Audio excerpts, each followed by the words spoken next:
Contractor నుంచి లంచం తీసుకుంటూ చెర్లపల్లి ఏఈ స్వరూప ఏసీబీ అధికారులకు చిక్కింది. కాంట్రాక్టర్ రామరెడ్డి నుండి బిల్ పాస్ చేయడానికి 1,20,000 డిమాండ్ చేసింది. కాప్రా మున్సిపల్ కార్యాలయంలో వాటిని తీసుకుంటూ ఏసీబీ అధికారులకు అడ్డంగా దొరికిపోయింది. గతంలో కూడా ఏఈ కాంట్రాక్టర్లను లంచాల కోసం వేధింపులకు గురి చేసిందని ఆరోపణలు ఉన్నాయి.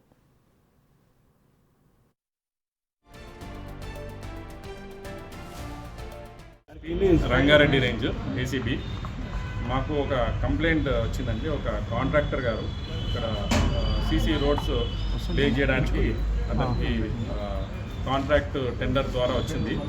దాదాపు 28 లక్షల రూపాయలు విలువ చేసే కాంట్రాక్ట్, 28 లక్షల చిల్లర. దాన్ని అతను ఆల్మోస్ట్ కంప్లీట్ చేశాడు. చేసిన తర్వాత దానికి బిల్స్ కూడా ఇక్కడి నుంచి వేయడం జరిగింది. కానీ పార్ట్లో వేశారు. అంటే ఒక పార్ట్ 26 లక్షల రూపాయలకు ఒక బిల్లు ఎంబీస్ అవన్నీ రాసేసి 26 లక్షల రూపాయల బిల్లుని శాంక్షన్ చేయడం జరిగింది. మిగతాది 2.5 లక్షల రూపాయలు అట్లాగే పెండింగ్ పెట్టారు.